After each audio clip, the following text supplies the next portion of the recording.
finally means coming to an end. Vocabulary refers to knowing the meaning of words and is critical to successful reading comprehension. Building vocabulary involves teaching your learner how to figure out the meaning of words while reading. It also requires selecting and studying the meanings of individual words and parts of words. It's important to relate these vocabulary words to learners' current and prior experiences to help cement them in their word bank. Magazines are also capitalized. Okay. When you preview a text to read with your learner, select vocabulary words to pre-teach that your learner might not know and that are important for understanding the text. Some good words to pre-teach fall in the category of difficult words. Difficult words include homophones, or words that sound the same but have different spellings and meanings. Examples of homophones include board, spelled B-O-A-R-D, and bored, spelled B-O-R-E-D. They sound exactly alike, but are completely different words with different spellings and meanings. Homophones can be very confusing, and selecting and practicing them can be a powerful way to improve a learner's vocabulary and reading comprehension. Remember, Rejoice, when we've been reading together, we've often come across words that sound the same, but they have different spellings or different meanings. Yes. For example, break and break. Those are two different words, two different meanings, and they're spelled different. They sound exactly the same. Okay, so what does break mean when I say that word to you? What's one meaning?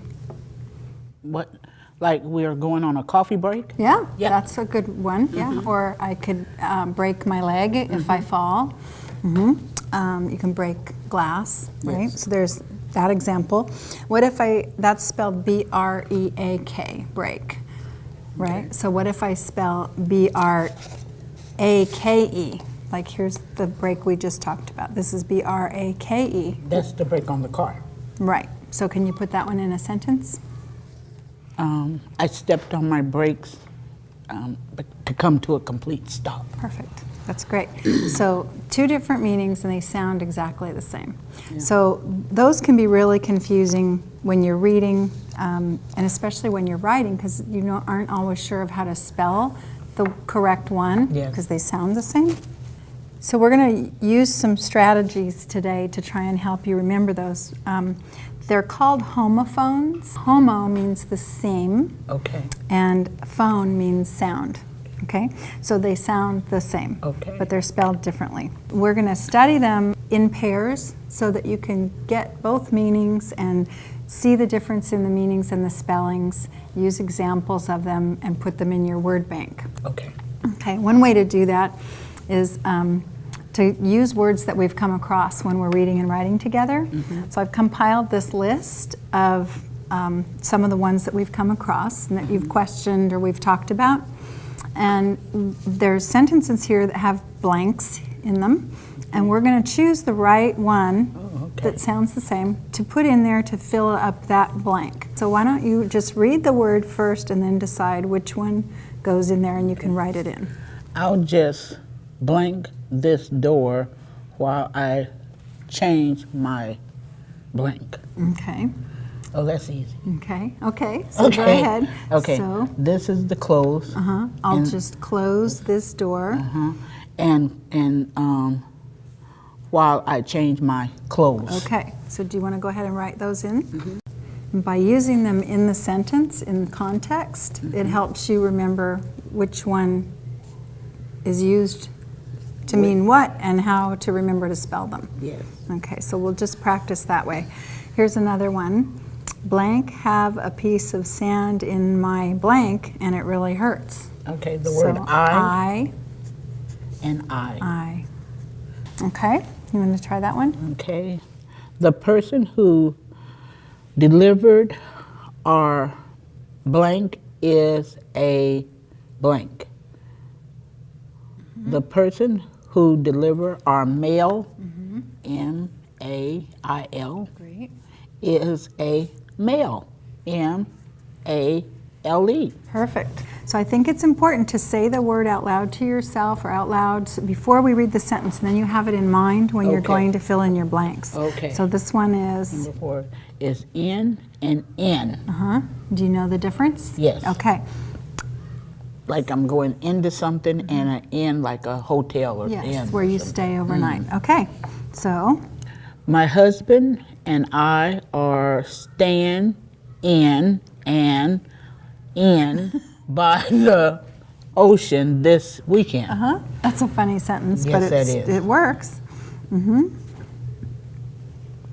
Okay, and here's a tricky one. There's 3 that sound alike and they're spelled differently. And a lot of times people get tripped up by these when they're spelling. 2, 2, and 2. Okay, and here's your sentence. Are Are the the 2 of you going to the concert? concert? 2. And that means also Yes. the double. Yes. I know. you The told me also that. is the last one. Okay, so go ahead and put them in the way that they're supposed to be spelled. Are the 2 2, TWO, of you of you going to to the concert too, also. Perfect, great. Okay, so we have a good collection of these to add to your word bank. Yes. And we can add them to your binder too. Why don't we start by getting a pencil and we'll write these on the index cards and then we'll put the definition on the back. Okay, so the first one was clothes. CLOTHES. So the top one is, what are clothes? Dresses. We're wearing them. EAR. And that's funny because wear is a homophone too. Oh, Like that's right. things we wear and where are you going? That's right. They're all over the place in the English language. WEAR. Okay, so the second one for clothes is like Door closing. close the door, shut a door, or STU. let's listen to the beginning. Shh. SH. U. T. Good. Okay, Shut the door. the door.